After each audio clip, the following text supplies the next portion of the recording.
Hello दोस्तों, नमस्कार। आप सभी का स्वागत है स्टडी अड्डा में। मैं कृष्णकांत आपके लिए लाया इंपॉर्टेंट 20 क्वेश्चन साइंस के। ये रसायन विज्ञान के क्वेश्चन है। ये बार बार एग्जाम में पूछे जाते रहते हैं। सारे के सारे प्रीवियस ईयर किसी ना किसी एग्जाम में पूछे गए प्रश्न है। चलिए शुरू करते हैं आज की वीडियो को। और चैनल पे नए तो चैनल को सब्सक्राइब कर लेना, बेल आइकन को भी प्रेस कर देना ताकि जैसे ये वीडियो अपलोड करूँ आपको नोटिफिकेशन मिल जाए। हमारा पहला प्रश्न है कि पीएच प्रदर्शित करता है। जो पीएच मान होता है ये किसको प्रदर्शित करता है? ये विलयन की अम्लता और क्षारकता को प्रदर्शित करता है। जो पीएच मान होता है किसी घोल की अम्लता क्षारकता की व्यक्त करने के लिए एक मापदंड का प्रयोग किया जाता है। यह मापदंड होता है पीएच स्केल। पीएच स्केल में 0 से लेकर 7 तक संख्याएं अंकित होती हैं। 0 से लेकर 14 तक जो ये 7 होती है संख्या, ये उदासीनता को प्रदर्शित करती है। 7 उदासीनता को प्रदर्शित करती है और 7 से हम 14 की तरफ बढ़ते हैं तो ये क्षारीयता को प्रदर्शित करता है।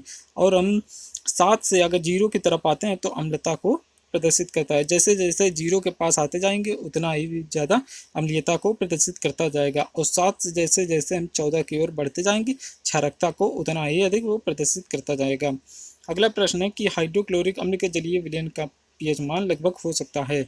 जो हाइड्रोक्लोरिक अम्ल है इसके जलीय विलयन का पीएच मान लगभग हो सकता है। क्या हो सकता है? तो ये अम्ल की बात कर रहा है तो इस प्रकार हमारा सही उत्तर हो जाएगा ऑप्शन ए यानी 2 हो सकता है। 7 होगा नहीं। 7 ये उदासीनता का प्रदर्शित करता है। 7 से हम 14 की ओर बढ़ते हैं यानी कि 9 पर पहुंचेंगे और 12 पर पहुंचेंगे तो ये क्षारीयता को प्रदर्शित करेगा, तो ये हो नहीं सकते हैं। तो इस प्रकार हमारा सही उत्तर होगा ऑप्शन ए यानी 2। अगला प्रश्न है किस निम्नलिखित के जलीय विलयन का पीएच मान हो सकता है? ये सोडियम हाइड्रोक्साइड के जलीय विलयन का पीएच मान हो सकता है। इस प्रश्न का सही उत्तर होगा ऑप्शन ए। डिटेल देख लीजिए इसका क्या है कि सोडियम हाइड्रोक्साइड के जलीय विलयन का पीएच मान हो सकता है। सोडियम हाइड्रोक्साइड को कॉस्टिक सोडा भी कहते हैं, इसको दोआक सोडा भी कहते हैं। इसका प्रयोग साबुन बनाने में, कागज निर्माण में, सूती वस्त्रों की चमक पैदा में करने में और कृत्रिम रेशम के निर्माण में भी सोडियम हाइड्रोक्साइड का प्रयोग किया जाता है। अगला प्रश्न है कि सैलों एवं खनिजों में सर्वाधिक मात्रा में पाया जाने वाला तत्व है। ये सिलिकॉन पाया जाता है। सैलों और खनिजों में सर्वाधिक मात्रा में सिलिकॉन पाया जाता है। अगला प्रश्न है कि हाइड्रोजन से सबसे अधिक यौगिक बनाने वाला तत्व है। हाइड्रोजन से सबसे अधिक यौगिक बनाने वाला तत्व कार्बन है। जो हाइड्रोजन से सर्वाधिक मात्रा में यौगिक बनाने वाला तत्व कार्बन है। और सिलिकॉन प्रकृति में पत्थर और रेत और पत्थर के रूप में पाई जाती है। ये अपरूपता की घटना को प्रदर्शित करता है और यह एक अधातु है। जो पृथ्वी की सतह पर ऑक्सीजन के बाद दूसरा बहुतायत मात्रा में पाया जाने वाला था, तो यह पृथ्वी की ऊपरी परत में लगभग 26% पाया जाता है। सर्वाधिक मात्रा में ऑक्सीजन पाई जाती है, फिर उसके बाद सिलिकॉन पाया जाता है। अगला प्रश्न है कि आग बुझाने के लिए काम में लाई जाने वाली गैस कौन सी? आग बुझाने के लिए काम में लाई जाने वाली गैस कार्बन डाइऑक्साइड है।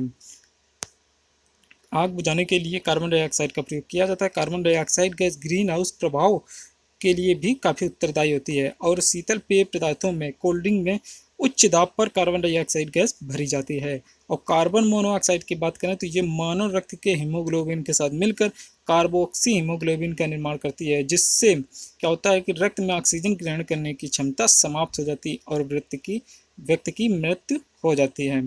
अगला प्रश्न है कि घरेलू ईंधन के रूप में काम में लाई जाने वाली गैस कौन सी है? घरेलू ईंधन के रूप में काम में लाई जाने वाली गैस मीथेन है। इस प्रश्न का सही उत्तर होगा ऑप्शन सी। डिटेल देख लीजिए क्या है कि घरेलू ईंधन के रूप में काम में लाई जाने वाली गैस मीथेन है। नाइट्रोजन जो होता है, नाइट्रोजन ये प्रोटीन नामक जटिल कार्बनिक यौगिक में उपस्थित रहता है और नाइट्रोजन यूरिया में 46% पाया जाता है। और पेड़ पौधे नाइट्रोजन को नाइट्रेट के रूप में ग्रहण करते हैं।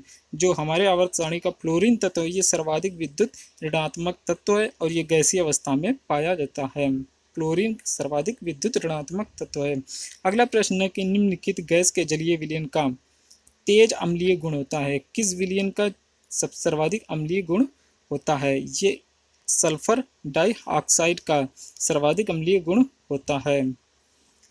कि ज्वालामुखी से निकलने वाली गैस में सल्फर डाइऑक्साइड गैस भी निकलती है। ये रंगहीन, दम घोटने वाली और गंध युक्त हवा से भारी होती है, विषैली होती है। इसका प्रयोग व्यंजक के रूप में सल्फर डाइऑक्साइड का प्रयोग किया जाता है।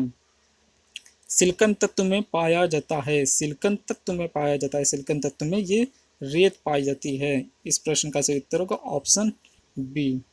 अगला प्रश्न है कि बॉक्साइट से एल्युमिनियम धातु का औद्योगिक उत्पादन निम्नलिखित प्रक्रिया द्वारा किया जाता है। ये बॉक्साइट से एल्युमिनियम धातु का औद्योगिक उत्पादन ये विद्युत अपघटन के द्वारा किया जाता है।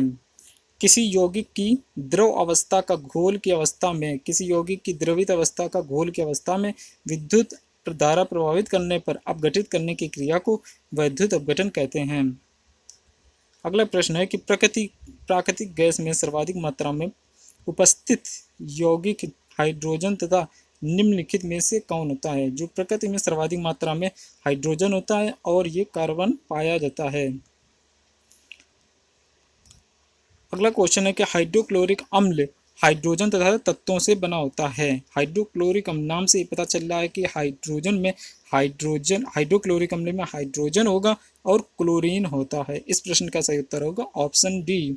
अगला प्रश्न है कि लौह अयस्क से लोहे का उत्पादन निम्नलिखित प्रक्रम से होता है। ये किस प्रकार होता है? लौह अयस्क से लोहे का उत्पादन ये अपचयन द्वारा होता है। जब लौह अयस्क से लोहे का उत्पादन अपचयन विधि से होता है तो लोहे का निष्कर्षण ये लोहे के निष्कर्षण में वात भट्टी का प्रयोग किया जाता है और लोहे का निष्कर्षण मुख्यतः हेमाटाइट अयस्क से किया जाता है। अगला प्रश्न है एथिलीन तथा स्टाइरिन की व्यापारिक उपयोगिता उनकी उपयोगिता निम्नलिखित क्षमता के कारण होती है। एथिलीन और स्टाइरिन की व्यापारिक उपयोगिता उनकी किस क्षमता के कारण होती है? इस प्रश्न का सही उत्तर होगा ऑप्शन सी, बहुलीकरण के कारण। अब ये बहुलीकरण के कारण एथिलीन तथा स्टाइरिन की व्यापारिक उपयोगिता होती है।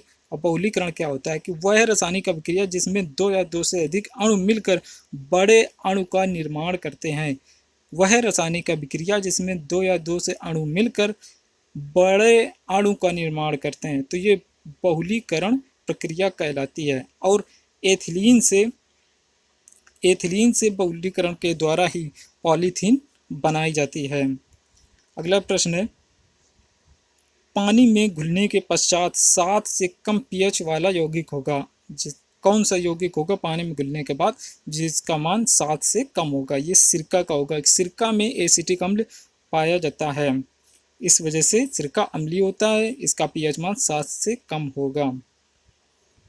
अगला प्रश्न है जल के साथ स्वच्छ विलयन नहीं बनाने वाला यौगिक है। जल के साथ स्वच्छ विलयन नहीं बनाने वाला यौगिक है ये बेंजोइक अम्ल।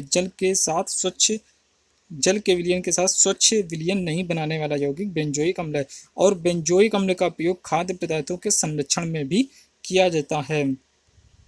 अगला प्रश्न है ऐसे पदार्थ को जिसका जलीय विलयन जल से अच्छा बिजली चालक होता है ये कौन होता है? ये साधारण लवण होता है। साधारण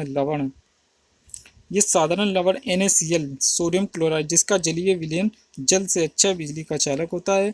यह जल में घुलकर सोडियम प्लस एवं क्लोरीन माइनस आयन देता है। और एथिल अल्कोहल इसका प्रयोग शराब बनाने के रूप में होता है। यह अत्यधिक ज्वलनशील होता है एथिल अल्कोहल। और मोटर एवं हवाई जहाज के ईंधन के रूप में, पारदर्शक साबुन बनाने के रूप में आदि में इसका किया जाता है। एथिल अल्कोहल की बात हो रही है। अगला प्रश्न है कि सूरा से शुद्ध अल्कोहल इस प्रक्रम से प्राप्त किया जा सकता है। सूरा से शुद्ध अल्कोहल ये आसवन प्रक्रिया से प्राप्त किया जा सकता है। अगला प्रश्न है उच्च तापमान तथा दाब पर गर्म करने से मोमीय ठोस में बदल जाने वाली गैस है। ये कौन सी गैस है जिसको उच्च तापमान पर गर्म करने पर ये मोम जैसी ठोस में बदल जाती है? ये एथिलीन गैस है जो उच्च तापमान तथा दाब पर गर्म करने पर ये मोम जैसी ठोस में बदल जाती है। और ये क्लोरीन गैसीय अवस्था में पाया जाता है। ये जो क्लोरीन होती है ये गैसीय अवस्था में पाया जाता है। यह दम घोटू और विषैली गैस होती है। इसका प्रयोग ब्लीचिंग पाउडर, क्लोरोफॉर्म, पेयजल को शुद्ध करने और चीनी को सफ़ेद करने इत्यादि के काम में इसका प्रयोग किया जाता है। लास्ट क्वेश्चन है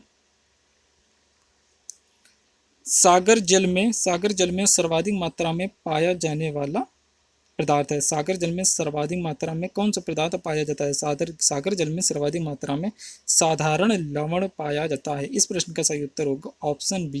जो सागर जल में होता है साधारण अवस्था में ये लवण पाया जाता है। और कैल्शियम कार्बोनेट प्रकृति में चूने के पत्थर, संगमरमर, खड़िया आदि के रूप में पाया जाता है। ये जल में अघुलनशील होता है। कैल्शियम कार्बोनेट जल में अघुलनशील होता है। इसका प्रयोग दंत मंजन, पाउडर, पेस्ट आदि बनाने में, दीवारों पर सफेदी करने के एवं सीमेंट उद्योग में भी इसका प्रयोग किया जाता है। मिलते हैं अगले वीडियो में। आज का वीडियो पूरा देखने के लिए आपका बहुत बहुत धन्यवाद। जय हिंद, जय भारत।